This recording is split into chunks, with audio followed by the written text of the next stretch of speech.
नमस्कार, मैं विजय चक्रवर्ती और मेरे साथी कुत्तल विश्वास, हम दोनों वेलबैक की तरफ से फिर से प्रस्तुत हैं। चलिए आज कुछ मुद्दों पे बात करते हैं। कुछ सेक्टर्स जहां पे आने वाले दिनों में अच्छे निवेश हो सकते हैं, गवर्नमेंट की तरफ से हो या फॉरेन इंस्टीट्यूशंस की तरफ से हो या डोमेस्टिक हो, जहां पे संभावना है अच्छे निवेश होने की, उन चीजों को लेकर बात करते हैं। क्या कुत्तल जी? करेक्ट। ओके, सो मैं रिक्वेस्ट करूंगा कुत्तल जी, आज आप शुरू करें। हाँ, तो पहला बात रहेगा इंडिया का जो इकोनॉमिक सिचुएशन है वो एक एक्सपोनेंशियल जगह पे है, जहाँ पे इंडिया का इकोनॉमी स्ट्रक्चरली बहुत ही स्ट्रॉन्ग पोजीशन पे है। क्योंकि आप देखेंगे पॉलिटिकल सिचुएशन स्टेबल जगह पे है, इंडिया का मैक्रो इकोनॉमी काफ़ी अच्छा जगह पे है, फिस्कल डेफिसिट अंडर कंट्रोल है। वो देखिए, जो इलेक्शन ईयर था उसमें अगर फिस्कल डेफिसिट कंट्रोल में रहता है तो बहुत बड़ी बात है। मेरा जो करियर है उसमें तो मैंने लास्ट 15 साल में तो नहीं देखा है ऐसा situation. Current account deficit it is under control. बिल्कुल। फॉरेन करेंसी का जो डिपॉजिट है वो रिकॉर्ड हाई पे है आज के दिन, बड़ा है, बहुत बड़ा है, बहुत बड़ा है। और इसको अगर समराइज किया जाए तो नेक्स्ट 20 इयर्स का जो स्टोरी है, ग्रोथ का स्टोरी है, वो काफी आपको इनकरेज करेगा इन्वेस्टमेंट करने के लिए इस मार्केट में। बिल्कुल। जैसे कि बताया जा रहा है कि आने वाले 2027 तक हमारी जीडीपी जो होगी, एज पर जीडीपी हम यहाँ पूरे वर्ल्ड के 3rd लार्जेस्ट इकोनॉमी होंगे। सो अगर ये सारी चीजें घटती हैं और ये सच में होता है तो हमारे लिए बहुत बड़ी बात है। अच्छा, उधर 2 पॉइंट मैंने मिस कर दिया था। एक है बैंक का जो एनपीए है वो लो, रिकॉर्ड लो पे है। अच्छा, ओके, मतलब क्वालिटी इंप्रूव हो रही है और एनपीएस घट रहे हैं। और जो हम लोगों का जो लास्ट 3-4 साल में जो कंसर्न था आपका मूल्य वृद्धि का हार, जो इन्फ्लेशन है, वो भी धीरे धीरे नीचे की तरफ आ रहा है। बिल्कुल, इन्फ्लेशन काफी कंट्रोल में है। बाहर के देशों में भी इन्फ्लेशन काफी कंट्रोल में आ रहा है। इसी कारण से ईसीबी हो या बैंक ऑफ इंग्लैंड हो, इन दोनों ने अपने रेट कट्स किए हैं। अमेरिका अभी भी कोशिश उनकी जारी है। 11% उनकी इन्फ्लेशन पहुंच चुकी थी, जो कि अभी लगभग 3% के करीब है या उससे थोड़ा नीचे होगा। बट उनकी कोशिश ये है कि मुझे 2% तक लाना है। तो जैसे ही उनकी इन्फ्लेशन 2% तक उनकी जो टारगेट है वो पहुंचेगी, उसके बाद हो सकता है कि वो रेट कट्स की प्लानिंग स्टार्ट करें। चलो, और ये तो रहा पॉजिटिव चीज जी। नेगेटिव या ओवर पॉजिटिव जो है, एक है मार्केट का वैल्यूएशन, बिल्कुल थोड़ा ऊपर की तरफ है। और जो रिटेल इन्वेस्टर है उनका जो इन्वेस्टमेंट का पैटर्न है, उनको लग रहा है पूरा मैक्सिमम हम लोग इक्विटी में ही इन्वेस्टमेंट करें। That is a good sign, but that is also a negative point. Valuation काफी ज्यादा है, काफी ज्यादा नहीं बोलूंगा। बिल्कुल, बट मैं इस बात से पूरा सहमत नहीं हूं कि मैं आपको ये कहना चाहूंगा कि इन्वेस्टमेंट के पैटर्न्स वो आपके ऊपर डिपेंड करते हैं कि आप रिस्क लेने की आपकी क्षमता कितनी है, आपके इन्वेस्टमेंट का तरीका क्या है, आपको एसेट एलोकेट करना चाहिए, डिफरेंट पोर्टफोलियोज में डाइवर्सिफाई करना चाहिए। सो आप डेट्स में भी जाएं, हाइब्रिड्स में भी जाएं, आप इक्विटीज में भी जाएं, आप थीम में जा सकते हैं, सेक्टर में जा सकते हैं, बट उसको डिफरेंट वे से उसको एलोकेट कीजिए, वो बेहतर होगा। मार्केट की वैल्यूएशन नो डाउट, सब बोल रहे हैं मार्केट की वैल्यूएशन हाई है। हाँ, वो दिखता भी है, मार्केट की वैल्यूएशन हाई है, बट जिस तरह से सेबी भी लगे हुए थे काफी कि स्मॉल और मिड में ही ज्यादा वैल्यूएशन जो है वो हाई दिख रहा है। अब लार्ज कैप की मूवमेंट देख लो, आप अगर एचडीएफसी बैंक और रिलायंस इंडस्ट्री की देखोगे तो 7-8 दिन में उनकी जो है थोड़ी बहुत चेंजेस आनी शुरू हुई है। उससे पहले तो कोई भी रफ्तार हमने लास्ट 2 सालों में देखी नहीं है। सो लार्ज कैप में तो उतना रिटर्न कुछ बना ही नहीं है। कंपैरेटिवली स्मॉल एंड मिड में बहुत अच्छा बना है, और कुछ थीम और सेक्टर्स थे जिन्होंने बहुत अच्छे रिटर्न्स बना के दिए हैं लास्ट 1 से 2 सालों में। हाँ, और कौन सा सेक्टर है जहां पे कैपेक्स ग्रोथ ज्यादा आ सकता है और उसका वैल्यूएशन भी थोड़ा कम है, उसी के ऊपर हम डिस्कशन आगे। बिल्कुल, तो ये महत्व रखता है कि बजट में क्या होने वाला है, आने वाला जो बीते हुए बजट थे उसमें क्या हुआ था। तो गवर्नमेंट की कैपेक्स जिसमें बढ़ती है, तो उस तरह से उसी सेक्टर्स में देखा जाता है जो काफी परफॉर्मेंस रहता है, दौड़ बनती है मार्केट में। तो अब ये तो हो गया कि बीते हुए 2 सालों में कुछ सेक्टर्स ने काफी अच्छे रिटर्न्स दिए हैं, बट हमें लगता है आने वाले 2-3 सालों में या 5 सालों में या 20 सालों तक कुछ ऐसे सेक्टर्स भी हैं जो काफी अच्छा रिटर्न बना के देंगे, जिन्होंने इतने सालों में वो परफॉर्मेंस नहीं शो कर पाए हैं। इंडिया की पॉपुलेशन भी बढ़ रही है, लास्ट 2 सालों से प्राइवेट कैपेक्स काफी कम था, कंजम्पशन स्टोरी हमें लगता है कि आने वाले दिनों से शुरू होगी। तो जहां पे परफॉर्मेंस आ सकता है या जहां पे अपॉर्चुनिटी हमें दिखता है, उसको लेकर अगर आप कुंदन जी थोड़ा बताएं। हाँ, उससे पहले बात करने से पहले मैं एक सिचुएशन बोलूंगा। जब कोविड आया था, हाँ, तब जब हम लोग सभी घर से काम कर रहे थे, हम सभी को लग रहा था तो लाइफ थोड़ा चेंज हुआ था। कैसे आपका लाइफ में टेलीकॉम का जो रोल था वो काफी बढ़ गया, महत्व बहुत बढ़ गया था। हाँ जी, हाँ जी। तो आज आप देखेंगे 3 चीज आपके लाइफ में इंपॉर्टेंस काफी ज्यादा है या कमिंग डेज में भी रहेगा। एक हो गया आपका टेलीकॉम, इंटरनेट प्रोवाइड, और पावर कंजम्पशन, क्योंकि आप घर में हैं, आपके पास अगर ऑफिस घर से ही काम करना चाहेंगे तो आपके पास पावर का जो सप्लाई है वो एकदम विदाउट एनी कट होना चाहिए। और थर्ड हो गया ट्रांसपोर्टेशन, आप कहीं से भी कहीं जाना चाहते हैं तो ये तीनों चीज आपके लाइफ के जरूरी है, इंपॉर्टेंस बढ़ गया है, बहुत जरूरी है। और साथ में मैं बोलूंगा, देखेंगे कमिंग 10 से 15 साल में 3 चीज के ऊपर चेंज आएगा। एक हो रहा है क्लाइमेट चेंज हो रहा है, क्लाइमेट चेंज के साथ उसका इफेक्ट में जो आ रहा है रिन्यूएबल एनर्जी, उसका जो इम्पोर्टेंस है काफी बढ़ रहा है इकोनॉमी में, हम लोगों का लाइफ में भी। और पावर शॉर्टफॉल, क्योंकि अचानक से पावर में क्या हुआ है, बढ़ोतरी आया है पावर कंजम्पशन में, तो ये कमिंग डेज में और भी बढ़ेगा। उसका सबसे बड़ा रीजन है इंडिया का जीडीपी। आज अगर पकड़ लेते 7.5 के हिसाब से कमिंग 5 साल बढ़ेगा, ऐसा एस्टिमेट है। इसी एस्टिमेट में अगर बढ़ता है तो पावर कंजम्पशन बढ़ेगा ही बढ़ेगा।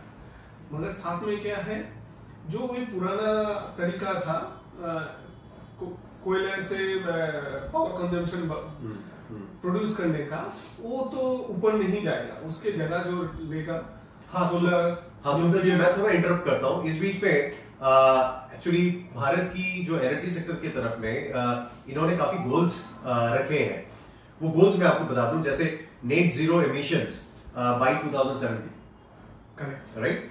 दूसरी हो गई रिन्यूएबल एनर्जी के ऊपर focus, 50% electricity from the renewable energy by 2030, ये फोकस है। Non fossil fuel energy, so 500 gigawatt की बाय 2030 ये कोशिश कर रहे हैं। Non fossil fuels, green hydrogen aims to produce 5 million tons of green energy hydrogen by 2030, ये सर पॉइंट्स है। और लास्ट एक बचता है carbon dioxide emissions, aims to reduce carbon dioxide by 1 billion tons by 2030। तो इन सारे कुछ चीजों को अगर आप दिमाग में रखते हैं तो आप सोचिए, अब गवर्नमेंट G20 हो, ये हो, काफी चीजों में ये बातें कर रही है और इन चीजों के ऊपर फोकस है, पूरा वर्ल्ड वाइड फोकस है, क्योंकि क्लाइमेट चेंज हो रहा है तो इसमें तो फोकस देना ही है। बिल्कुल। तो इसका एक ही पॉइंट निकल के आ रहा है, इस सेक्टर में कैपेक्स का काफी ज्यादा से ज्यादा मैक्सिमम ग्रोथ इसी सेक्टर में रहेगा। साथ में और एक पॉइंट भी है, अगर मार्केट का हम पीई देख लेते हैं, इट इज अराउंड 22.6 टू 22.8 इसी रेंज पे है। ओके। और इसका अगर देखते हैं पावर इंडेक्स का, अगर कैपेक्स एनर्जी इंडेक्स की अगर आप एनर्जी इंडेक्स का, हाँ, इट इज अराउंड 13.5 टू 13.5 के लगभग। हाँ, तो आज के दिन में रिलेटिवली बहुत ही सस्ता है। कैपेक्स भी इधर जबरदस्त आएगा, क्योंकि पूरा जो एनर्जी कंजम्पशन का प्रोडक्शन जो है वो डिफरेंट तरीके से बढ़ाना ही होगा। जिस तरह से पॉपुलेशन भी बढ़ रही है, उस तरह से एनर्जी की रिक्वायरमेंट भी बढ़ेगी। 2007 से 2012 तक देखा गया था कि उस तरह से फोकस में अपना काम नहीं किया गया था एनर्जी सेक्टर की तरफ, तो इस कारण से उसके जो प्रभाव है वो अभी हमें दिख रहे हैं कि आने वाले दिनों में हो सकता है कि पावर कट्स वगैरह हो। तो पावर की तरफ में अगर हम फोकस नहीं देंगे, रिन्यूएबल एनर्जीज हो, ये वो सारी चीजों में अगर हम फोकस नहीं देंगे तो ये प्रॉब्लम, बिल्कुल बिल्कुल, क्योंकि ये अभी हमारी नेसेसिटी हो गई है। और अभी रूरल एरियाज में भी पावर की रिक्वायरमेंट है, अर्बन में तो है ही, इंडस्ट्रीज में भी चाहिए, ट्रांसपोर्ट में भी चाहिए। So energy high required. Transportation में तो काफी चेंज आ रहा है, जितना ईवी जितना आ रहा है मार्केट में, वो तो कंजम्पशन लेगा तो इलेक्ट्रिसिटी ही यूज होगा। बिल्कुल। और इलेक्ट्रिसिटी में और एक पॉइंट भी है, आज के दिन में रिन्यूएबल एनर्जी का प्रोडक्शन जो है ओनली 1.78 गीगावाट का प्रोडक्शन है। बाय 2030 इसका टारगेट है मिनिमम इट इज 510 गीगावाट का production from renewable sources. Right, तो काफी गवर्नमेंट का फोकस रहेगा, कैपेक्स भी काफी इन्वेस्टमेंट आएगा और होपफुली इन्वेस्टर यहाँ से अपना रिटर्न जो है बना सकते हैं। बिल्कुल। सो मुझे लगता है कि एनर्जी सेक्टर में ये देखा जाता है कि आप अगर बड़े बड़े कंपनी जैसे एनटीपीसी ले लो, आप रिलायंस इंडस्ट्रीज ले लो, सो उनके इंडेक्स में रिलायंस इंडस्ट्रीज का बहुत बड़ा पार्टिसिपेशन है, एनटीपीसी का पार्टिसिपेशन है। सो लार्ज कैप इसमें काफी अच्छे कंपनीज है जिन्होंने उस तरह की परफॉर्मेंस जो है लास्ट कुछ दिनों में बनाई नहीं है या दी नहीं है, बट आने वाले दिनों में अपेक्षा है कि इन पे बनेगा। मैं कोई शेयर रेकमेंड नहीं कर रहा हूँ आपको, आप ये मत सोचिए मैं शेयर का नाम ले रहा हूँ तो आप इन शेयर्स को बाय करें, बट ऐसा कुछ नहीं है। हम ऑल टुगेदर बता रहे हैं कि एनर्जी इंडेक्स में उस तरह की तेजी हमने देखी नहीं है। सो आने वाले दिनों में एनर्जी इंडेक्स में ऑलमोस्ट 80% आपका लार्ज कैप ही रहेगा इस। बिल्कुल बिल्कुल। सो लार्ज कैप क्यों हम वर्ड यूज कर रहे हैं बार बार, क्योंकि हर किसी को ये लगता है कि मार्केट एक्सपेंसिव है, बट मार्केट कहाँ एक्सपेंसिव है? स्मॉल एंड मीड अगर आप देखते हैं तो वहां पे मार्केट काफी एक्सपेंसिव है, लार्ज उस तरह से एक्सपेंसिव नहीं है। फॉरेन इंस्टीट्यूशंस ने भी लास्ट 2 सालों में तो पैसा उतना डाला नहीं है, उन्होंने सिर्फ फंड विड्रॉल्स किए हैं क्योंकि उनके रेट हाइक पे हाइक हुए जा रहे थे। सो आने वाले दिनों में अगर उनकी फंड इनफ्लो स्टार्ट होती है तो ज्यादातर लार्ज कैप में होगी। बैंकिंग एंड फाइनेंशियल सर्विसेज जो है वहां पे भी बनेगा, एनर्जी सेक्टर में भी बनेगा, और भी काफी सारे सेक्टर्स हैं जो डिस्काउंटेड है, हमने पहले भी बात की है, जिक्र की है इस चीज के बारे में। सो हमें लगता है एनर्जी सेक्टर जिसकी पी इतनी नीचे है आने वाले दिनों में अच्छा परफॉर्मेंस आपको प्रदान कर सकता है। हाँ, काफी ग्रोथ इधर नजर आ रहा है जो नेक्स्ट 4 से 5 साल में इसका प्रभाव हमको दिखने लग जाएगा। बिल्कुल। अब तक अगर देखा जाए तो 10 बड़े हमारे न्यूक्लियर प्रोजेक्ट्स आ रहे हैं जो लगभग 700 मेगावाट की आ रही है। एक आपकी अभी कर्नाटक में आने वाली है, जो NPCIL जो संस्था है गवर्नमेंट की, उन्होंने मेगा इंजीनियरिंग लिमिटेड बोल के जो एक प्राइवेट कंपनी है उनको ये काम दिया है कंस्ट्रक्शन का। सो मेनली संभाला जाएगा, the operation will be handled by NPCIL, but ये कंस्ट्रक्शन का काम जो दिया गया है वो मेगा इंजीनियरिंग को दिया गया है। लगभग 700 मेगावाट की ये प्रोजेक्ट है। कायगा बोल के ये जो स्थान है ये आपके ऑलरेडी एक न्यूक्लियर प्लांट वहां पे है कर्नाटक में, वहां पे इसको फिर से बनाया जा रहा है। राजस्थान में भी है, आपके मध्य प्रदेश में भी है, और आने वाले दिनों में 10 जैसे मेगा प्रोजेक्ट जो है वो लाए जा रहे हैं। इस सेक्टर में काफी ग्रोथ रहेगा न्यूक्लियर एनर्जी में। बिल्कुल बिल्कुल। सो अगर बात करें, India has 24 nuclear reactors in 7 plant across the country which produce लगभग 8000 megawatt of nuclear power right now. So और कुछ पॉइंट्स हैं बताना चाहते हैं। So like nuclear energy is the 4th and 5th largest source of the electricity for India, which contributes about 2% of total electricity generation in the country today. So ये आने वाले दिनों में सोचिए इसमें कितनी अपॉर्चुनिटी है, कितनी आपकी ये न्यूक्लियर एनर्जी की तरफ गवर्नमेंट जो है सोच रही है, इसको बढ़ा रहे हैं, 50% तक करना है, राइट। सो आने वाले दिनों में बड़ी चीज होने वाली है। जितना भी रिन्यूएबल एनर्जी है वो आपका सोलर हो जाए या विंड मिल हो जाए, हाइड्रा प्रोजेक्ट हो जाए, इसका जो इम्पोर्टेंस है काफी बढ़ेगा इकोनॉमी पे। बिल्कुल। सो मैंने जैसे कहा 8000 मेगावाट ही है अभी। So the country has deferred the target to add 20,000 megawatt of nuclear power from 2020 to 30. ये थोड़ी सी डिफर हुई है। The target will be achieved by 2031 to 32. Okay. 20,000 megawatt, 8,000 से 20,000 मेगावाट। कितना कैपेक्स आ रहा है? बिल्कुल बिल्कुल बिल्कुल बिल्कुल। सो बहुत सारे कंपनीज को अपॉर्चुनिटी मिलेगी, जैसे अभी मेगा इंजीनियरिंग को मिली है, L&T डिफरेंट वर्क करते हैं, L&T को भी आएगा अपॉर्चुनिटी। इस तरह से और भी कंपनीज को अपॉर्चुनिटी मिलेगी गवर्नमेंट की तरफ से। मैक्सिमम लार्ज कैप ही रहेगा, और लार्ज कैप में देखा जाए तो लास्ट 2 साल में उतना रिटर्न नहीं बना है जितना मिड एंड स्मॉल में बना है। Hopefully they will perform in coming days. बिल्कुल बिल्कुल। आप सब जानते हैं एनर्जी की रिक्वायरमेंट हमें पहले भी थी, अभी भी है, आने वाले दिनों भी होगी। पॉपुलेशन बढ़ेगा, ज़्यादा रिक्वायरमेंट आएगी, कंजप्शन स्टोरी और ज़्यादा बढ़ेगा।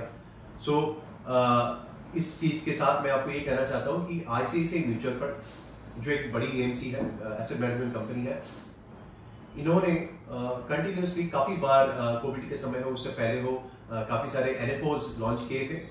This time they are going to launch the energy opportunities fund from 2 July to 16 July, 10 रुपए के भाव में। जो NAV रहेगा, the minimum price of investment is 5000 lump sum, और SIP के लिए 1000 के अमाउंट जैसा ही रहता है।